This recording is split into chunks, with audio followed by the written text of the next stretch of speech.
ini? Ada. Siapa? Alisa. Berarti yang tidak ada 2 orang ya.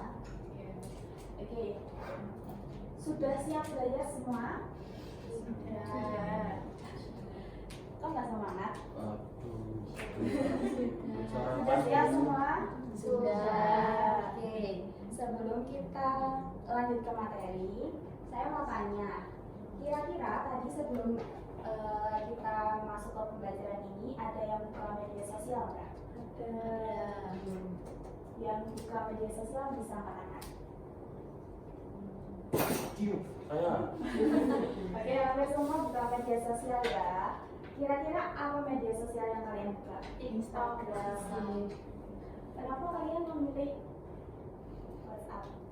Karena mengecek pesan yang masuk. Kalau mbaknya? Karena mengecek story saya semalam. Oke. Jadi pada dasarnya media sosial itu sudah melekat pada kehidupan kita sehari-hari.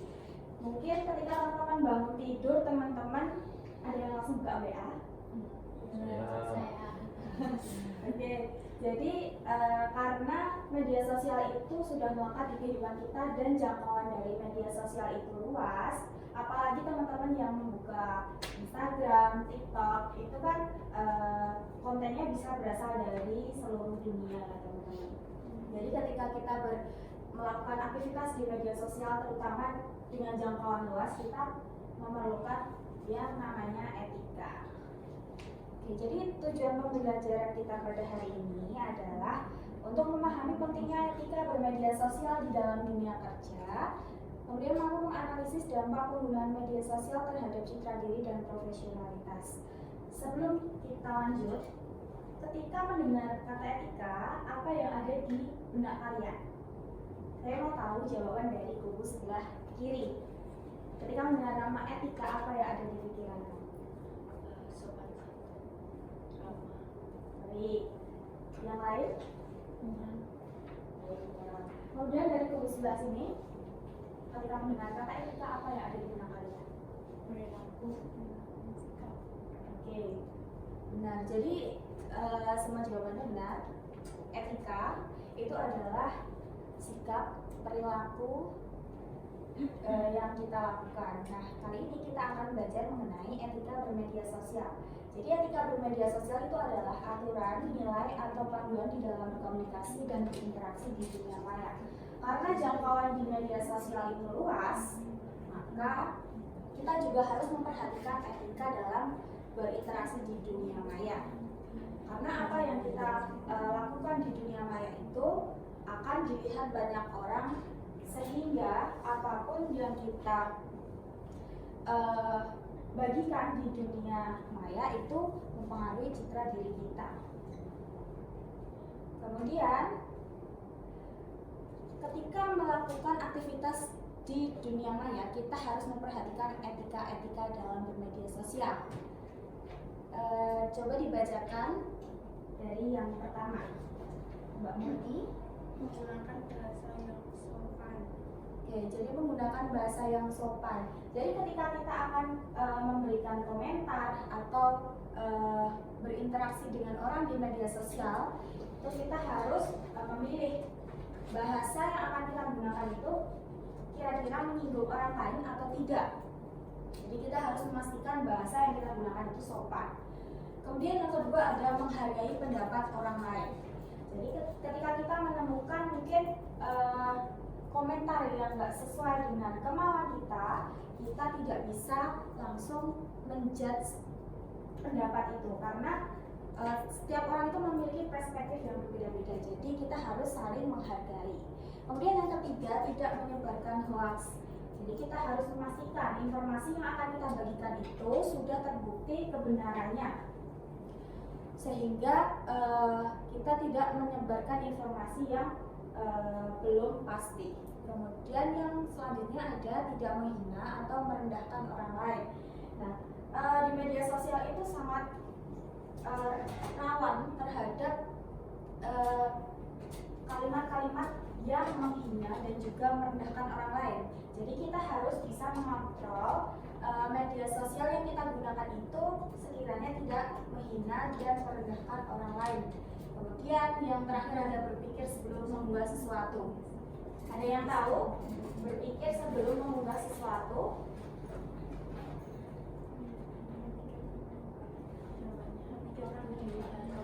Bisa angkat tangan dulu.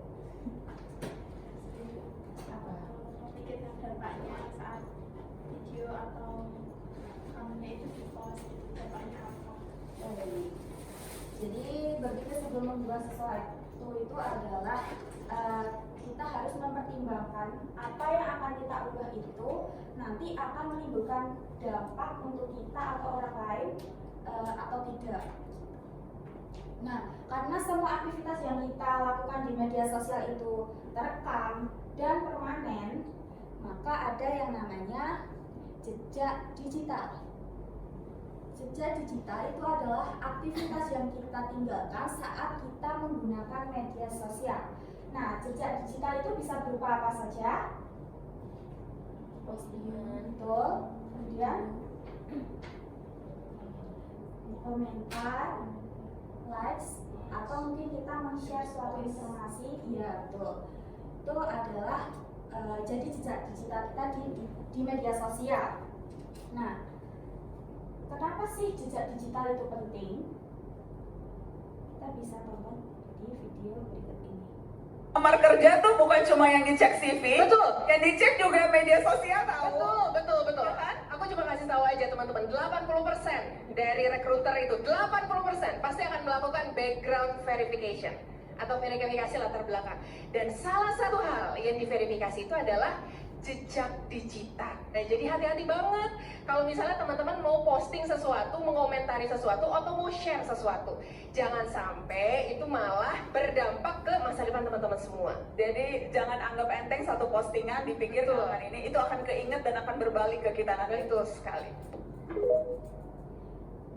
Nah, dari video tadi kita dapat menyimpulkan seperti yang dikatakan oleh Vina Mulyana tadi, bahwasanya 80% dari rekruter itu akan melakukan mengecek jejak digital kita di media sosial.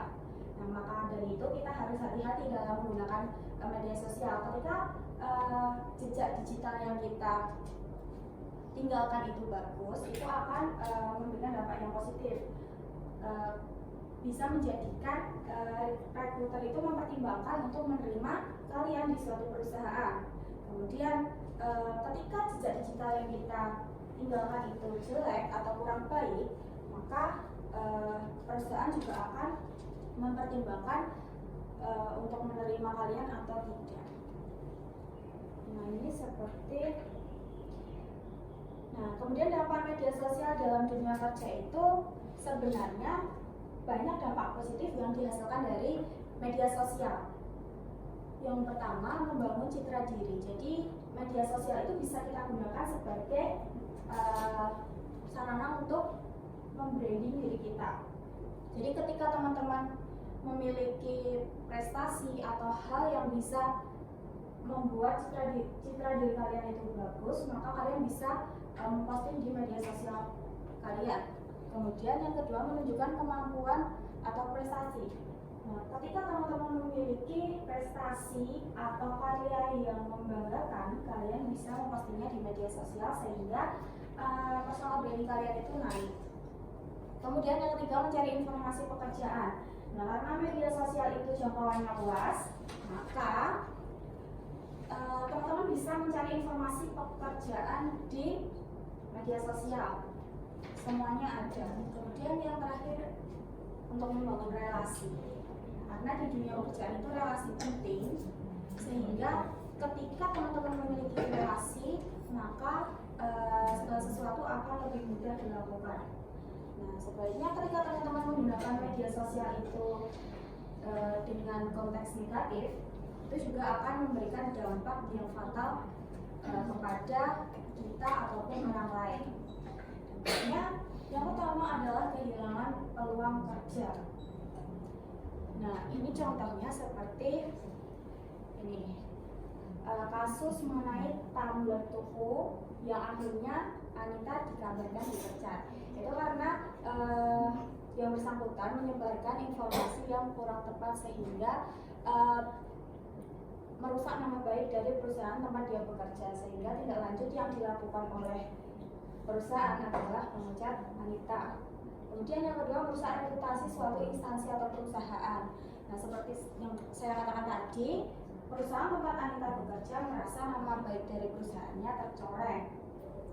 Kemudian yang ketiga itu adalah pemutusan hubungan kerja atau PHK. Saya punya video.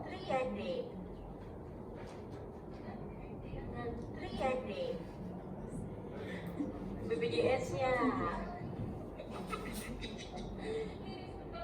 BPJS masih mana ya? Kebetulan saya kan saya nggak ngantri deh, pasien prioritas.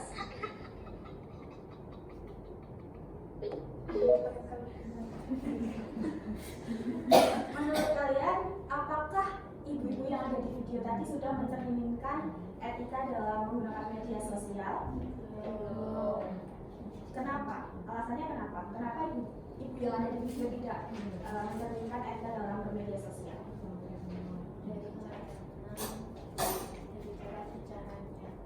Selain dari cara bicara, tidak menunjukkan dampaknya terus ke depan. oke, dari sini mungkin ada jawaban.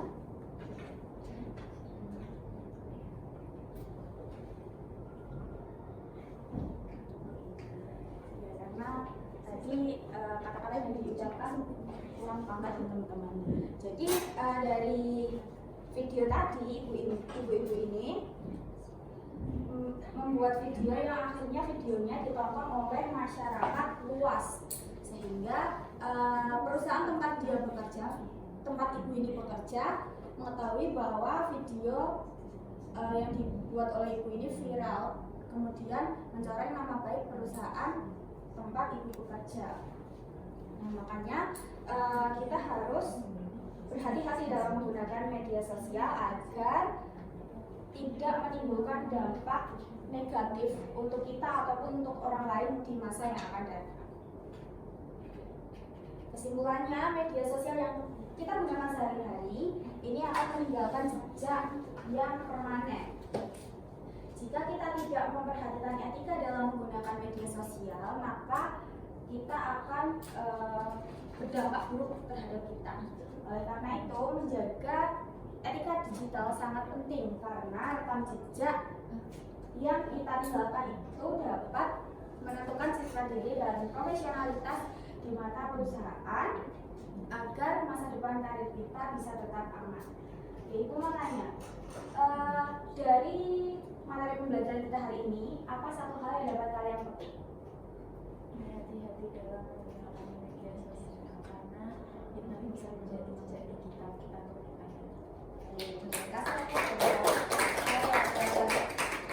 Mungkin pembelajaran dicukupkan sampai di sini. Untuk pertemuan selanjutnya kita akan belajar mengenai literasi digital. Saya cukupkan. Wassalamualaikum warahmatullahi wabarakatuh. Waalaikumsalam warahmatullahi wabarakatuh.